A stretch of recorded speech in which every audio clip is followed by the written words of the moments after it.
नमस्कार. सकाळपासून आपण राहू बद्दल खूप जास्त बोलतोय. सध्याची परिस्थिती जी आहे, आता युद्धजन्य परिस्थिती पण त्यांनी सांगितली. राहू आणि माझा आणि गणेश सरांचा परिचय हा गेल्या 25 वर्षांपासून आहे. अभिजित प्रतिष्ठानमध्ये सुद्धा ते लेक्चर द्यायला यायचे, अंकशास्त्र किंवा काय, त्यांची शिव पण फार छान असते आणि आमचे फार छान संबंध आहेत. पण आनंद झाला की आज एक 100वें अधिवेशन आहे. मला असं वाटतं की कमलाताई स्वामींचा ज्या वेळेला पुरस्कार दिला गेला होता 2010 मध्ये सुद्धा आम्हाला आमंत्रित केलं होतं.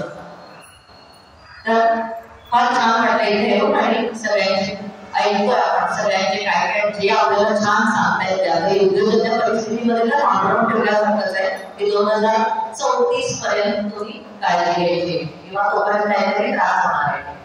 तर राहूचा जो विषय आहे तो काय सांगितलंय की जातकाच्या कुंडलीत तुम्ही राहू कसा तपासावा. इथे आपल्याला जनरलायझेशन नकोय. राहू इथे चांगला, तिथे चांगला, तिथे वाईट असं नकोय. आता काय होणार आहे की राहूचं भ्रमण प्रत्येकाच्या कुंडलीमध्ये कुठून तरी होणारच आहे. कोणाचा अष्टमातनं चाललाय, कोणाचा व्ययातनं चाललाय, सगळ्यांना सरसकट कसं आपण लावू शकतो ते. आणि कालनिर्णयाचे जे आपण ज्या गोष्टी वापरतो त्याच्यामध्ये आपण काय करतोय, प्रायमरी डायरेक्शन आहे, दशाविचार आहे, त्याच्याबरोबर गोचर. आपण काय म्हणतो की घटना घडण्यासाठी काय असायला लागतं. कुंडलीत योग असावा, मग दशा आली पाहिजे आणि त्याला गोचर भ्रमणाची साथ पाहिजे. अगदी बेसिक विद्यार्थ्यांना आपण शिकवतो. त्यामुळे काय सगळ्यांनाच तो राहू कसा असेल, वाईट असेल का असं नाहीये. तर त्या राहूचं जे भ्रमण आहे, गोचर भ्रमण, हे आपल्याला तारतम्याने बघावं लागतं. आता आपण म्हणतो ना की जन्माच्या वेळेची जन्मस्थिती आहे, त्या मुलाचा जन्म झालेला आहे, त्यावेळेला जी ग्रहस्थिती आहे. समजा तो 25 वर्षांनी 24कडे गेला विचारायला, तर त्यावेळेला काय होईल, त्या क्षणीचे जे गोचर भ्रमण करणारे ग्रह असतील ते भ्रमण करणारे ग्रह तिथे आपण कुठेतरी मांडणार. मग त्यात मुख्य काय बघतो आपण, युती योग. म्हणजे एखादा ग्रह जेव्हा दुसऱ्या ग्रहावरनं जातोय तुमच्या ओरिजिनल कुंडलीमध्ये, त्याच्यावरनं दुसरा जेव्हा ग्रह जातो तेव्हा त्याला आपण म्हणतो की येत आहे तर तुमचा झालेला एक युती योग आहे. राहूची वगैरे प्रतियुती वगैरे असं मानायचा प्रभाव नाही. आणि खरं तर मी एक धन्यवाद देईन सरांना, कारण आम्ही कृष्णमूर्ती पद्धतीवर जास्त होते भाषण जेव्हा बोलवतात तेव्हा, पण तरी सुद्धा त्यांनी प्रत्येक ज्योतिषशास्त्राचं जे आहे तरी त्यांनी मला बोलवले. आता राहूचं प्रमाण बघताना पहिली गोष्ट तर आपल्याला विचारात घ्यायला लागेल की खरोखर राहूच्या भ्रमणाने घटना घडते का. तर त्याचं उत्तर काय, नुसत्या राहूच्या भ्रमणाने घटना घडत नाही, परंतु तिथे माहोल तयार होतो. ज्याला आपण म्हणतो अभिजित डेस्टिनी मॅनेजमेंट मध्ये आम्ही सीड थॉट्स म्हणतो. तुमच्या मनामध्ये विचार येतात आणि ते विचार कधीतरी नंतर कार्यरत होतात. म्हणजे पहिल्यांदा काय होतंय की तो जो राहू आहे तो चंद्रावरनं चाललाय, गुरुवरनं चाललाय, कुठून चाललाय, त्यामध्ये तुमचे विचार तयार होतात. आता इथे कसं आहे, लहानपणी सगळ्यांनी अनुभव घेतला असेल की वर्गात एखादे मार्गोटे सर येणार असतील ना किंवा मास्तर गणिताचे, तर सगळा वर्ग चिडीचूप होतो. आणि नंतरची प्रक्रिया सुरू होते, ज्यांनी गृहपाठ केला नाहीये, ज्यांची गणित चुकली आहे, कोणाला प्रसाद मिळणार आहे, ही पुढची गोष्ट आहे. पण प्रत्येक जण घाबरून राहतो नाही. त्याप्रमाणे राहू हा आधी माहोल तयार करतो, ज्याला आपण म्हणतो सीड थॉट्स. आता या माहोल तयार करण्यामध्ये सुद्धा नो युअर क्लायंट, केवायसी, बँकेमध्ये आपल्याला केवायसी लागतं. तर नो युअर क्लायंट म्हणजे कसं की ज्या व्यक्तीच्या कुंडलीमध्ये असे योग आहेत त्या व्यक्तीसाठी तो डेंजरस ठरणार आहे. म्हणजे थोडक्यात जर एखाद्याचा मंगळ हायपर ऍक्टिव्ह आहे, चंद्र हायपर ऍक्टिव्ह आहे, म्हणजे आपण म्हणतो की अष्टम स्थानामध्ये एखाद्याच्या चंद्र आणि मंगळ युती आहे. आता सगळे ज्योतिषी सगळ्यांना माहितीये चंद्र मंगळ कसा, चंद्राला मंगळ ऍग्रेशन देतो. अशा वेळेला जर त्याला राहूची साथ मिळाली आणि ह्याला जर सुडाचा प्रवास करायचा असेल तर इथे परिणाम कसा होईल, माझ्या समोरची पार्टी मला मारणार आहे, त्याच्या आधी मी त्याच्यावर अटॅक करेल, हा सुडाचा प्रवास त्याचा सुरू होतो. ही त्याची थॉट प्रोसेस आहे. तो वाट बघणार नाहीये. कारण काय झालेलं आहे, तुमचा चंद्र हा मंगळामुळे आधीच जास्त उत्तेजित झालेला आहे. आता याच्यामध्ये सुद्धा सगळे भाग वाईट आहेत का? नाही. तर तिथे काय करतो आपण, अष्टम स्थान आणि व्ययस्थान ही दोन सामुद्रिक स्थानांपैकी ही जास्त घातक आहे. आणि त्यातही अष्टम मोठं आहे की व्ययस्थान जास्त मोठं कोण आहे, टेन्शन वालं व्ययस्थान आहे, हे लक्षात ठेवायचं. कारण अष्टमामध्ये धोके हे आपल्याला बघता येतात. तुम्हाला कळतं ना, समोर एक माणूस तुमच्यावर अटॅक करायला येतोय चाकू घेऊन, तर तुम्ही लपू शकता, मारू शकता. पण व्ययस्थान काय, असहाय्यता निर्माण करणार आहे, अज्ञात आहे. व्ययस्थानातले धोके तुम्हाला ओळखता येत नाही. म्हणजे काय, गुप्त शत्रू. तुम्हाला एखाद्या गोष्टीचा जो त्रास होतो तो व्ययस्थानात जास्त होतो.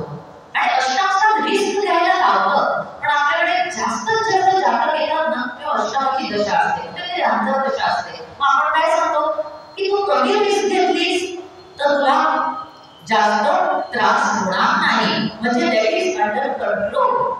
परंतु व्ययस्थानाचं तसं नाही, ते अज्ञात आहे, तुम्ही वावरत गेले. म्हणून तिथे आपण म्हणतो बंधन आहे, मोक्ष आहे. मग आपण विद्यार्थ्यांना विचारतो ना, पण त्यातले व्ययस्थानाची चांगल्या गोष्टी कुठल्या आहेत, तर एक गुंतवणूक. कारण केपी मध्ये आम्ही म्हणतो 4, 11, 12 चतुर्थाची महादशा, लाभाची महादशा आणि तुमची गुंतवणूक. तर बिल्डर तुमच्या हातात काहीतरी देईल ना, पैसा खर्च केल्याशिवाय तर काही देणार नाहीये. तर लक्षात घ्यायची गोष्ट अशी की ज्याच्या कुंडलीमध्ये कुयोग झाले आहे किंवा त्यांचा चंद्र हा निगेटिव्ह आहे, मात्र कारण चंद्र शनी बरोबर आहे. आता चंद्र शनी युती प्लस पॉइंट पण देईल, मायनस पॉइंट पण देईल. पण लक्षात ठेवायचं की गोचरमध्ये नेहमी आपण भावे शब्दाला महत्व देत नाही. गोचरमध्ये आपण महत्व देतो ते त्याच्या कारकत्वाला. गुरु वसंतानाचा कारक, मंगळ उत्तराचा कारक, ह्या कारकत्वांना आपण जास्त महत्व देतो. मग जर एखाद्या व्यक्तीच्या कुंडलीत चंद्र शनी युती कुठेही असेल तरी त्याची मानसिकता कशी झाली, थोडीफार तरी विपरीत आहे ती. तो एकदम असा चंद्र, ज्याला कल्पनाशक्ती आवडते किंवा काय, आणि त्याला शनीने काय केले, खिन्नपणा दिलाय, निराशा दिलेली आहे तिथे. मग अशी व्यक्ती ज्याच्या मूळ कुंडलीतच चंद्र शनी योग आहे, त्याच्या व्ययस्थानात जेव्हा राहू जाईल तेव्हा त्याची टेक केअर ही गोष्ट आहे. कारण त्याची पहिल्यापासून प्रवृत्ती काय, योग आपल्याला काय देतात, तर योग आपल्याला प्रवृत्ती देतात. आपण वेगवेगळ्या पद्धतीने कुंडलीचा अभ्यास करतो. एक आपण म्हणतो असेंडेंट बेस थिंकिंग, लग्नात जी राशी येते त्या राशीप्रमाणे इतर राशी तुमच्या ठरतात. म्हणून कुणाकुणाचं काय वेळ होतं, पंचमेशा वेळेस असू शकतो, पंचमेशा अष्टमेश असू शकतो. झालं अशा कुंडलीला बघतो ना आपण, पंचमेशा अष्टमेश आहे, त्याला ते बाय ओरिजिनल ती फॅसिलिटी मिळाली, एक प्रयोग करणार त्यानं तुटलं. पंचमेशा अष्टमेश आहे, मग ते दशेत होईल, आणखी कशात होईल, गोचरमध्ये होईल, लग्नेशा षष्ठेश असू शकतो. मीच मालक आणि मीच नोकर, त्या माणसाला स्वतःचं नाव करायची काय होऊ शकते, असं प्रत्येकाच्यासाठी आहे. पण बघा लग्नेशा कधी सप्तमेश नसतो, सप्तमेशा कधी नवमेश नसतो. या सगळ्या गोष्टी आहेत ना, प्रत्येक ज्योतिषशास्त्रामध्ये बारकाईने आधी अभ्यास करायचा. मग आपण काय म्हणतो की व्ययस्थानात जाणारा राहू जर कुंडलीमध्ये एखाद्याच्या चंद्र शनी योग असेल तर तो घातकी ठरतो. आता दुसरी गोष्ट, समजा एखाद्याच्या कुंडलीमध्ये चंद्रकेतू योग आहे. चंद्रकेतू योगाला काय म्हणतो आपण, आत्महत्या योग असंही काही जणांनी म्हटलंय. कारण केतू म्हणजे अभाव, तुमच्या अस्तित्वाला नाकारणं. चंद्र म्हणजे मन आणि अस्तित्वाला नाकारणं. मग केतूला एरवी म्हटलेलं आहे की जसा राहू हा पिशाच आहे, तसा केतू कोण आहे, तर केतू म्हणजे समर्पण आहे. मग समर्पण कशाच्या प्रती आहे, एखाद्या व्यक्तीसाठी आहे, एखादा कार्यकर्ता आहे, संस्थेसाठी आहे, किंवा एखाद्या गोष्टीसाठी जे समर्पण आहे. मग विकारी मन ज्या वेळेला चंद्रकेतू एकत्र असतो, तो कुठल्याही भावात असेल तरी अष्टमात जाणारा राहू त्याच्याबरोबर जावं किंवा न जावं त्याला त्रास हा देऊ शकतो. त्याच्या मनामध्ये विपरीतता निर्माण होऊ शकते, शंका वाढू शकते, कोणत्या तरी गोष्टीत तो निगेटिव्ह थॉट्स निर्माण करू शकतो. म्हणजे राहूचं प्रमाण बघताना आपल्याला काय लक्षात घेतलं पाहिजे, तर राहूचं प्रमाण बघताना हे विसरायचं नाही की कुंडलीमध्ये योग कुठले झालेले आहेत. आणि आम्ही बेसिकच्या विद्यार्थ्यांना पण नेहमी शिकवतो, राहू केतू हे तुम्ही एकटे असाल, ग्रहण योग नको. पण आता सगळेच जण तेवढे लकी आहेत का, आपण कारकत्व बघतो त्यांची, ही कारकत्व बिघडली. शनी आहे, चला वृद्ध माणसापासून त्रास, सेवकापासून त्रास, आरोग्याचे प्रश्न. गुरु आहे संतान चिंता, म्हणजे त्याला काही विचित्र नाव आपण दिलेलं आहे, राहू गुरु कॉम्बिनेशन. आणि आतापर्यंत गुरुबद्दल सगळ्यांनी छान छान बोलले किंवा सांगितलंय, पण त्याच्यामध्ये जेव्हा शरद यांचं जे पुस्तक मी ट्रान्सलेट केलं, केबीज equal to science plus million Krishnamurti पद्धती, त्यात पण त्यांनी मेन्शन केले की जर गुरु तुमच्या कुंडलीत चांगला नसेल तर तुम्हाला ना कोणत्याही ज्योतिषाचा पण उपयोग होणार नाही. थोडक्यात काय, तुम्हाला चांगले सल्ले मिळणार नाही. म्हणजे आधी आपण हे ओळखायचंय. ज्योतिषाची ठाम भूमिका नाही घ्यायची की माझ्याकडे आला जाता म्हणजे पाठ झालाच त्याचा, तो आज आला उद्या त्याला रेमेडी देऊन टाकली आणि तो पाठ झाला, असं कधीही होत नाही. लक्षात ठेवायचं. 4 डॉक्टर्स आपण करतो, 4 वकील करतो, सगळं होतं. तसं कधी ना प्रश्नकुंडलीत आपल्याला ते दिसतं. बुधाचा संबंध आला ना की माणूस विचार फिरून आलेला आहे सगळ्या ज्योतिषांकडे. मग आपल्या सप्तमात जेव्हा जास्त निगेटिव्ह ग्रह असतील तर आपल्याकडे त्याला काही उपयोग होत नाही. आणि कसं असतं ना, जातकाची मानसिकता कशी आहे, त्याला जे हवं ते पाहिजे. आपण सांगायचंय की लग्न होईल ना, होईल. अरे नाही होणार, चंद्रशनी कॉम्बिनेशन आहे, तो तुझे सप्तमे सगळे बसलाय, तो केंद्रयोग करत नाही होणार इतक्यात. तर 30 वर्ष शनीचा संबंध जेव्हा सप्तमाशी येतो, लग्नाशी येतो, पंचमाशी येतो, तुम्ही 30 वर्षाच्या नंतरच सांगा. मग बरेचदा काय होतं माहिती का, ज्योतिषाची समाजी पण कुंडली आहे. तुमच्याकडे येणारा जातक हा कसा येतो, बरेचदा आपण बघतो की दशा चेंज होताना येतो. त्याची दशा 2 महिन्यांनी बदलणार आहे किंवा अंतर्दशा बदलणार आहे आणि त्यावेळेला आपल्याला उत्तर सापडतं. काही काही ज्योतिषी काय करतात, जो आपला अष्टमेश आहे, अष्टमाचा वार आहे, त्या दिवशी सुट्टी देतात.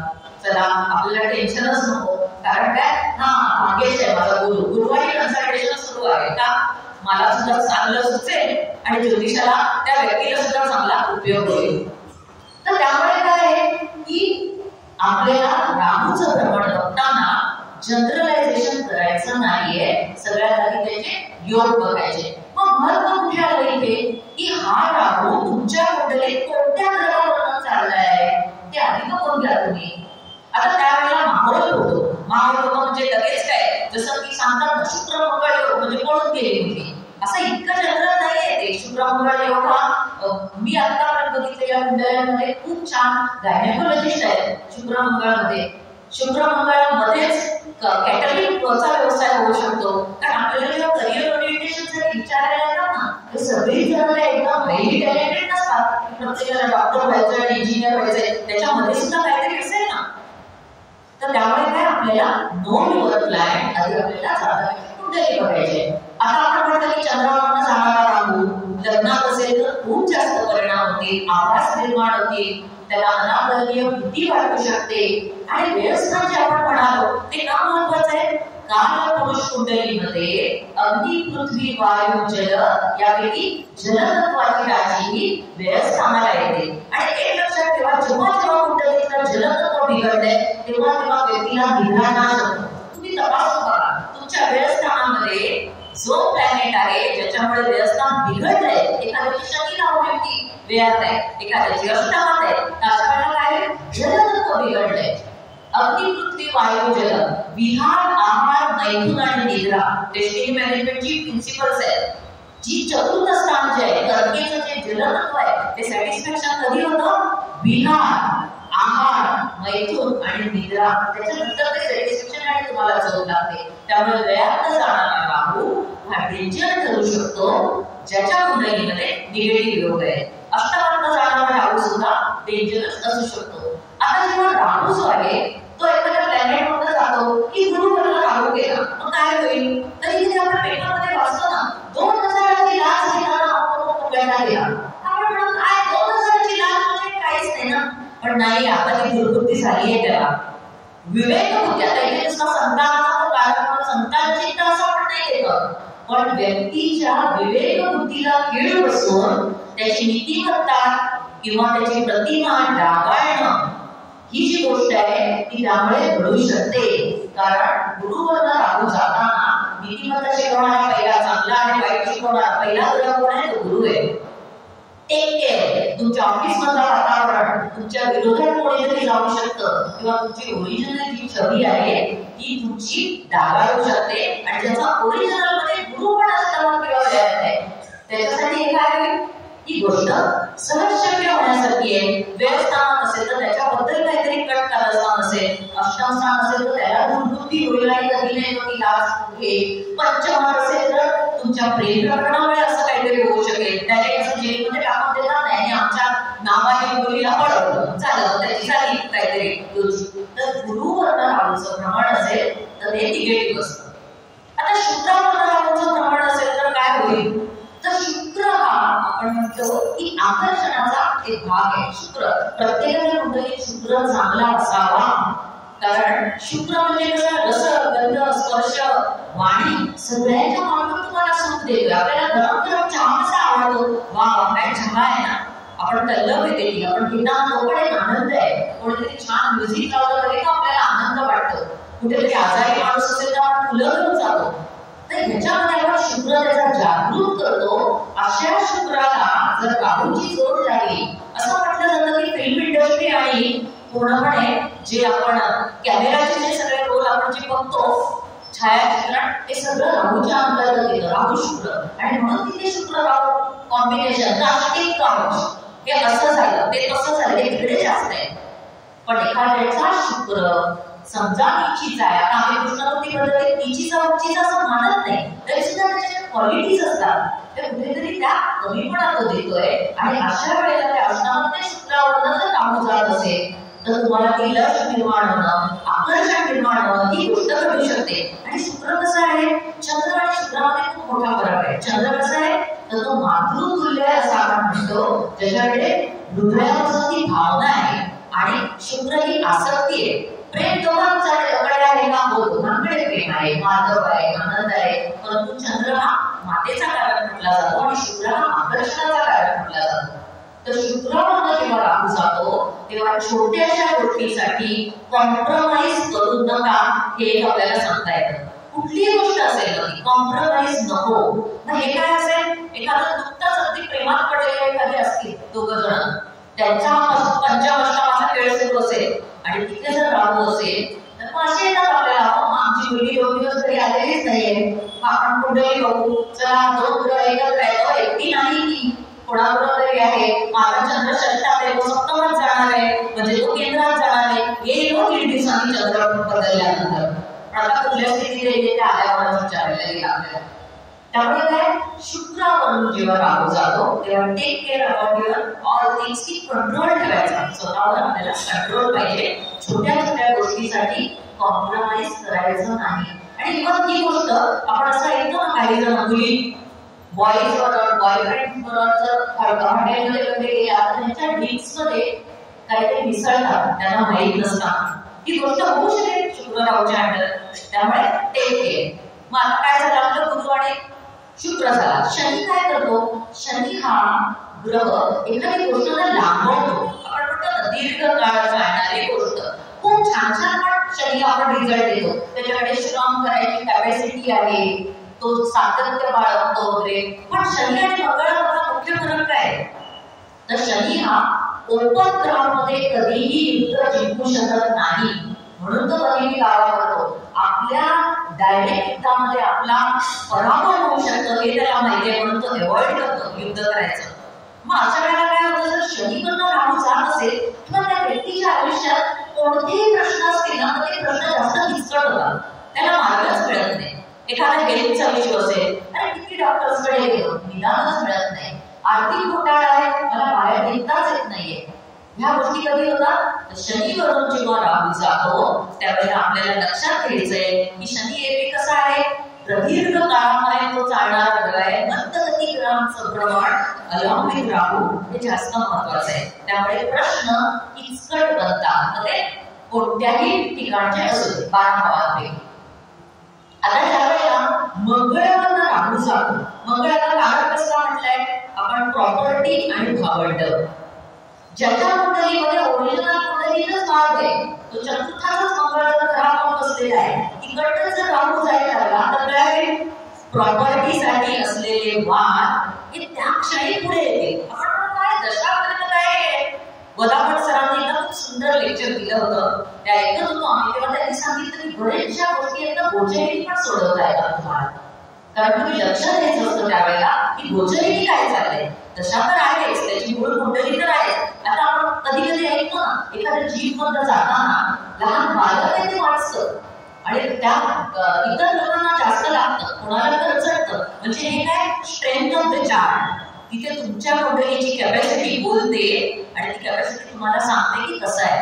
तर चतुर्थातनं जाणारा, मंगळामधनं जाणारा राहू कदाचित तुम्हाला प्रॉपर्टी मॅटर्स बद्दल जास्त जागरूक करतो. भावंडांची वादविवाद करू नका, विकोपाला नेऊ नका आणि त्या गोष्टी काय करायचे, आपण जरा समजूतदार होण्याचं धोरण ठेवायचंय. कारण मंगळाला अतापायपणा आवडतो.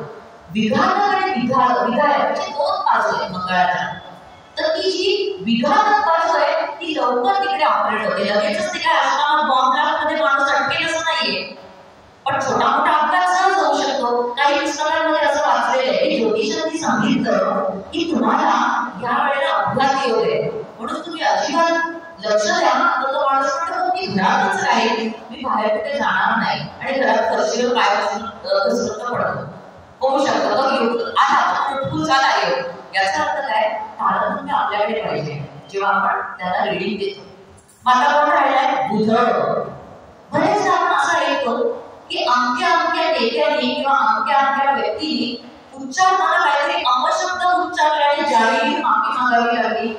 कारण वाणीचा कारक बुध, कम्युनिकेशनचा कारक बुध, डॉक्युमेंटेशनचा कारक बुध. सगळ्यांची काही डॉक्युमेंटेशन होत राहणार नाही की बुध राहून चालला म्हणजे आता डॉक्युमेंटेशन हरवली. परंतु तुम्ही बोलण्याच्या बाबतीत सुद्धा तिथे तुमची गोष्ट ती बिघडू शकते.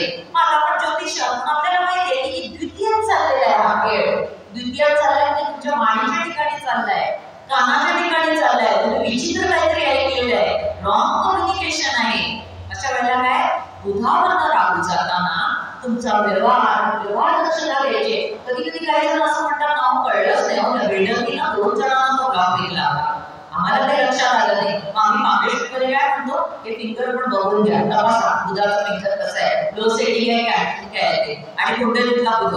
आणि त्याला आम्ही म्हणतो केपी मध्ये 139 बुध गुरु, 139 बुध गुरु. म्हणजे सगळं साकल्याने विचार केल्यावर तुमच्या लक्षात येतं. तर बुधावरनं राहूचं भ्रमण म्हणजे तुमच्या डॉक्युमेंटेशनची काळजी घ्यायची आणि मुख्य म्हणजे तुमचं बोल्ड जे आहे ते करायचं नाहीये, ते नीट ठेवायचं आहे. आणि सह्या करताना तुम्ही काळजी घ्यायची. हिंदी पिक्चरमध्ये आपण बघतो ना, एक वरती कोरा पेपर ठेवलेला असतो किंवा खाली कोरा पेपर आणि वरती आणि खाली मध्ये सही उमटते.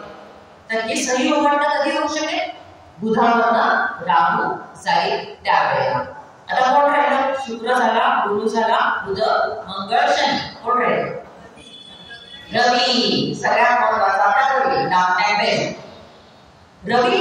आपण गव्हर्नमेंट म्हणून रवीला आपण म्हणतो, गव्हर्नमेंट आहे. ज्या ज्या वेळेला इन्कम टॅक्सची रेट पडते त्या वेळेला रवी राहू कॉम्बिनेशन आहे का हे पाहून घ्यायचं. आता इन्कम टॅक्सची रेट काय सगळ्यांना पडणार आहे का? जो कोणी त्याचं टॅक्सेशन चुकवेल किंवा जो कोणी तसा कल्प्रिट असेल त्याला ती भीती. आता सामान्य माणूस आपल्यासारखा तो काय करणार आहे, आपल्याला ते नाही. तरी सुद्धा काय करायचंय, जसं बुधामध्ये डॉक्युमेंटेशनची काळजी आहे तसंच रविवारला जेव्हा राहूचं भ्रमण होतं तेव्हा तुम्ही तुमचा टॅक्स व्यवस्थित भरा. तुमच्या वरिष्ठांची गैरमर्जी कदाचित होऊ शकते. जसं आपण शिकवताना म्हणतो की दशमा जर बुध असेल ना तर तुमचे ज्युनियर्स पुढे जातात आणि ज्युनियर्स पुढे गेले किंवा कसं होतं, अरे माझ्याकडे कॅपॅसिटी आहे, मी का पुढे नाही जाते आणि असं झालं तसं झालं, त्याच्यावरनं वाद. तर वरिष्ठ कोणत्याही प्रकारे वरिष्ठ म्हणजे रवी, तो रवी जो आहे फक्त वडिलांशीच पडणार नाही असं नाही. तर तो जो रवी आहे ते आपण गव्हर्नमेंट रिलेटेड ज्या काही गोष्टी आहेत त्या आपण बघून घ्यायच्या. थोडे तुमच्याकडे विचारायला येऊ शकतं ना, आम्हाला कागदोपत्री व्यवहार करायचे, तर पुढच्या महिन्यात आम्ही जाणार आहोत. आपण काय म्हणू, नाही त्यापेक्षा या 15 दिवसातच करून घ्या तुम्ही, कारण आताची स्थिती चांगली आहे. ज्योतिषी काय करतो ना, नेहमी भविष्य प्रथम म्हणण्यापेक्षा सुद्धा ते मॅनेज करायचा प्रयत्न करतो की तुम्ही काय करावं आणि काय करू नये. आणि तिसरं, आजारपणामध्ये जे प्रत्येक ग्रह ठेवले ना त्याच्यामध्ये सुद्धा आजारपण सुद्धा येऊ शकेल. शनी असेल तर तो लांबलेला आजारपण आहे, शुक्र आहे तर स्त्रियांच्या बाबतीत मॅक्सिमम बघितले शुक्र म्हणजे युरिन इन्फेक्शन, तपासून त्या शर्टातला शुक्र. तर अशा वेळेला रवीच्या बाबतीत होतं हृदयविकार. मग आतापर्यंत बरा होता माणूस आणि आताच तर हृदयविकार असेल का, तर रवी न जाणारा राहू कदाचित हे युती षष्ठात असू शकेल आणि ती गोष्ट होऊ शकते. तर आता आपण काय बघितलं की राहूचं जनरल रीडिंग करायचं नाही. ज्याच्या कुंडलीमध्ये चंद्र, रवी किंवा सगळे प्लॅनेट्स दुसऱ्या कोणत्या तरी प्लॅनेट्स बरोबर आहे किंवा राहूचं प्रमाण एखाद्या ग्रहावर आहे तेव्हा तो त्या ग्रहाची कारकत्व बिघडवतो आणि तो काय कारण बाळा किती किती काय बिघडवणार तो तसं पण नाही होणार. म्हणजे तुम्हाला अंशात्मक स्थिती पाहिजे. जनरल मध्ये जायचं नाही. माझा जर गुरु 5 अंशावर आहे तेव्हा एंड मध्ये तो जाताना राहू मला फटका मारून जाईल ना. मागे पडत जाताना तो आधी एंटर झाल्यावर राहू एंटर झाला, अरे बापरे मला काळजी घ्यायची अशी गरज नसते.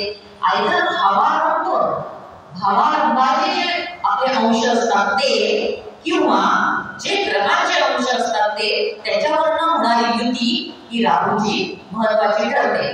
मग चंद्राला स्थूल जगाकडे वळताना काय तृतीयात जाणारा राहू चांगला.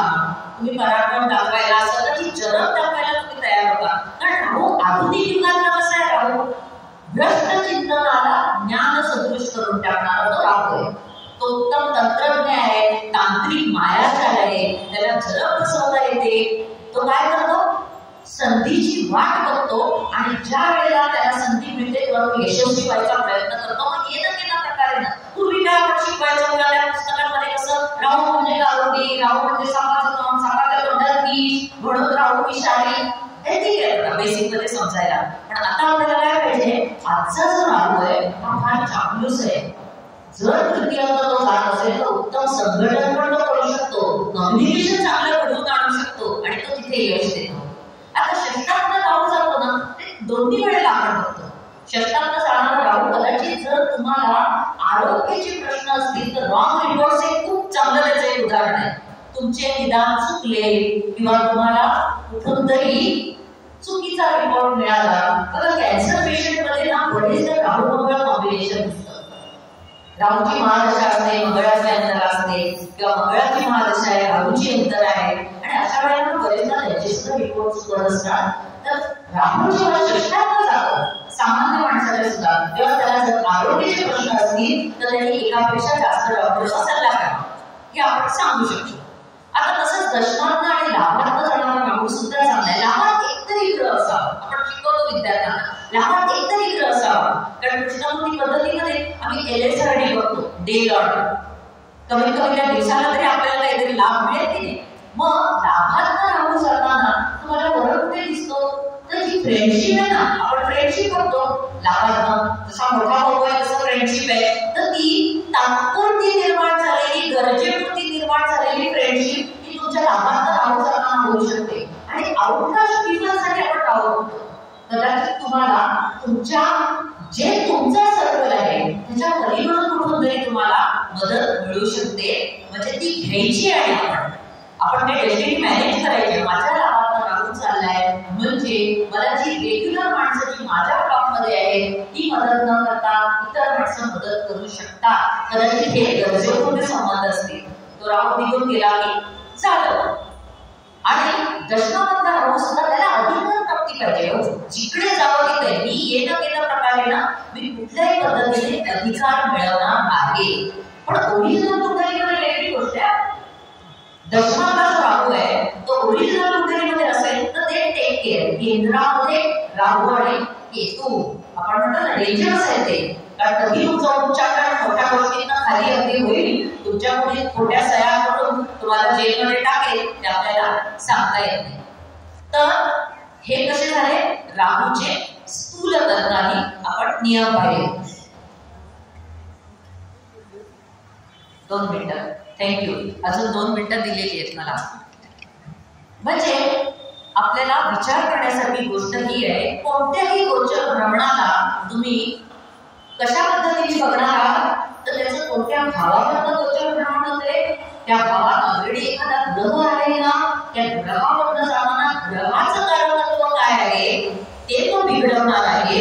आणि दुसरी गोष्ट म्हणजे की सगळ्या गोष्टींसाठी तो डायरेक्ट पूर्ण वर्षभर तुम्हाला त्रास देणार नाहीये. तर तो त्रास कधी देणार आहे अंशात्मक जेव्हा या गोष्टी होतील त्यावेळेला तुम्हाला तो त्रास होणार आहे. मग प्रत्येक ठिकाणी रेमेडी आहे का आपल्याला.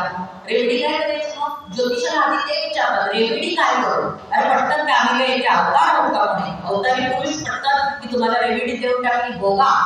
आणि लक्षात घ्या, पहिल्यांदा तुमच्या कुंडलीत काय आहे हा विचार करा, ते तुम्ही लक्षात घ्या आणि त्याच्यातून मार्ग काढा.